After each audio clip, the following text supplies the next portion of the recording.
Imagine suing a grieving widow for nearly $1 billion because your unsinkable yacht sank in 16 minutes. That is exactly what is happening right now. The Italian Sea Group has filed a $790 million lawsuit against the family of Mike Lynch, claiming the Bayesian crew made unspeakable errors that ruined the manufacturer's reputation.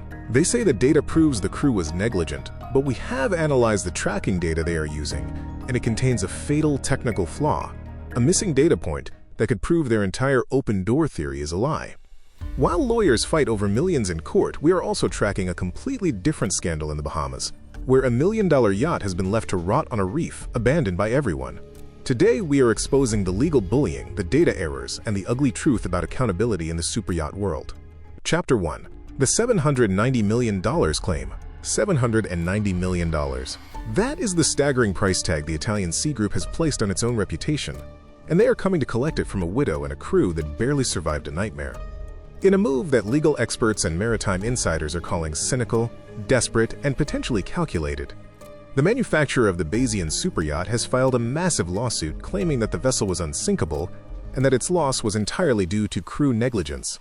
They are alleging unspeakable errors, demanding compensation for a slump in their stock price, and effectively blaming the victims for ruining the brand's image. But when you strip away the corporate press releases and look at the raw data, the timeline, and the technical realities of the ship itself, their story begins to fall apart. The narrative that the crew left a door open is crumbling under scrutiny, and the left turn that supposedly doomed the ship might be nothing more than a data ghost.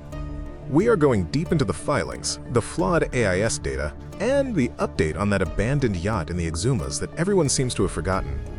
The Italian Sea Group, specifically their subsidiary Perini Navi, has launched a legal offensive that is almost unprecedented in the luxury yachting world.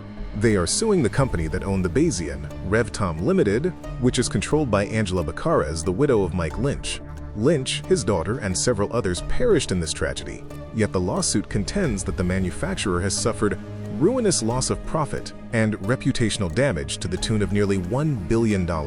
This aggressive stance isn't entirely new. Remember, Giovanni Costantino, the CEO of the Italian Sea Group, was on television blaming the crew and the captain almost immediately after the sinking. While the search and rescue teams were still diving to recover bodies, the narrative was already being spun that this was human error, not a failure of engineering. Now, that PR spin has turned into a formal legal filing. The lawsuit alleges that the crew was incompetent. They claim the crew failed to close hatches, ignored weather warnings, and didn't lower the keel, which they argue would have saved the ship. They are pointing to a specific sequence of events, claiming the ship took on water because a shell door on the port side was left open, causing a catastrophic flood as the vessel heeled over. It sounds plausible on paper until you look at the evidence that contradicts it. Chapter 2. The AI's data flaw. The cornerstone of the manufacturer's argument is the Automated Identification System, or AIS data. They claim this tracking data proves the Bayesian made a sharp turn to port, to the left, during the storm. Why does this matter? Because if the ship turned left, into the wind, it would heel to the right. If it heeled to the right, the port side, the left side, would be lifted out of the water. If the port side is out of the water, then an open door on that side wouldn't let water in. To make their open door theory work, they need the ship to heel to the left, submerging that port side door. So they are arguing the ship actually turned right, exposing the port side to the waves. But the AIS data, according to them, shows a left turn. It gets confusing, but here is the critical flaw in their entire technical argument. The AIS data they are relying on is likely invalid for determining the ship's heading. We have analyzed the raw tracking information, and what is missing is the gyro data. Without a gyroscope feeding heading information to the transponder, AIS only records course over ground. This is a vector, not a heading. It tells you which direction the object is moving across the face of the Earth, not which way the bow is pointing. In a violent storm with hurricane-force winds, a superyacht with a massive mast acts like a sail even with the canvas furled. The wind pushes the boat sideways. If the Bayesian was being pushed sideways by 60-knot winds, the AIS would show movement in that direction. If the boat was actually facing into the wind, as the crew testified they were trying to do, but was being blown backward and sideways, the track on a screen might look like a turn. But the boat wasn't turning.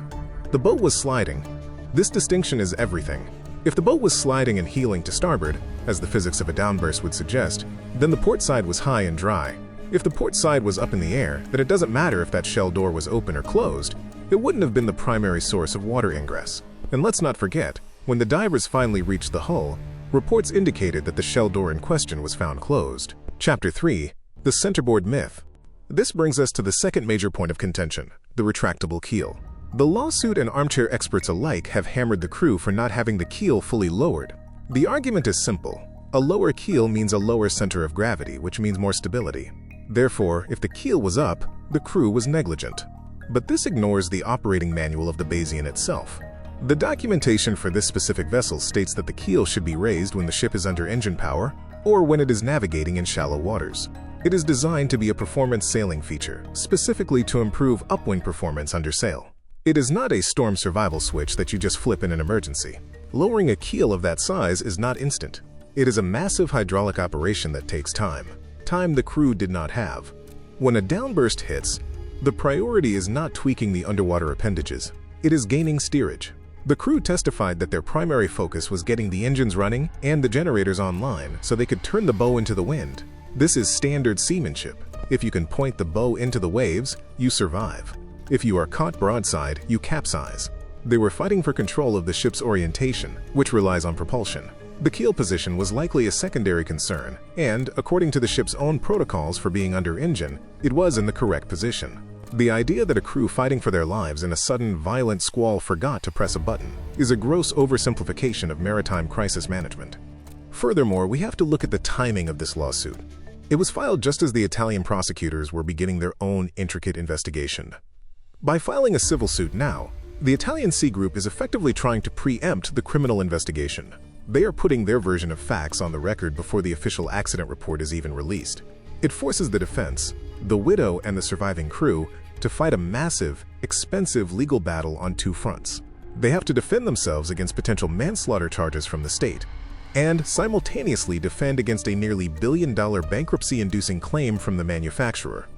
Sources close to the Lynch family have described this as an attempt to bully the victims into silence or settlement. If the manufacturer can successfully paint the crew as villains in the court of public opinion, it shields their brand. Superyachts are sold on the promise of invincibility and luxury. Admitting that a vessel could sink due to a design flaw, a stability issue, or a failure of the down-flooding angles would be catastrophic for future sales. It is far cheaper to spend a few million on lawyers blaming the captain than to admit your unsinkable ship had a vulnerability. Chapter 4. Abandoned Yacht Update. While the lawyers battle over hundreds of millions in Italy, there is another maritime disaster unfolding in the Caribbean that highlights a different side of the industry: total abandonment. We have been tracking the situation with the yacht known as Motor Yacht Double Shot. This vessel ran aground in the Exumas, a pristine chain of islands in the Bahamas. For weeks it has been sitting on the rocks, battering against the reef and slowly disintegrating. Recent drone footage shows the extent of the damage. The hull is breached, diesel fuel is leaking into the water, pieces of the interior are washing up on the nearby beaches. And where is the owner? Gone. Silence. This is the dark side of the yachting world that rarely makes the glossy brochures. When a boat becomes a total loss, especially in international or foreign waters, the logistics of salvage are a nightmare. It is often cheaper for an owner to walk away, claim the insurance, and let the local government deal with the mess. But the government of the Bahamas doesn't have the unlimited resources to salvage every pleasure craft that tourists crash onto their reefs. So the boat sits there. It becomes an environmental hazard, killing coral and polluting the water. Under maritime law, this vessel is effectively abandoned. Technically, if you have the means and the barge to drag it off the rocks, it is yours. But the cost of the salvage would likely exceed the value of the scrap. It is a stalemate, where the environment is the loser. Chapter 5. Accountability Crisis. The juxtaposition between these two stories is jarring. In Italy, you have a manufacturer fighting tooth and nail over a ship that is already at the bottom of the ocean, suing a widow for millions to protect their stock price. In the Bahamas, you have $1 million asset rotting on a reef because nobody wants to spend a dime to clean it up. Both situations reveal a lack of accountability. In one case, it is corporate accountability being deflected onto the crew. In the other, it is personal accountability being abandoned along with the ship. We are going to keep tracking the Bayesian filings, but this isn't the only legal battle tearing the industry apart right now.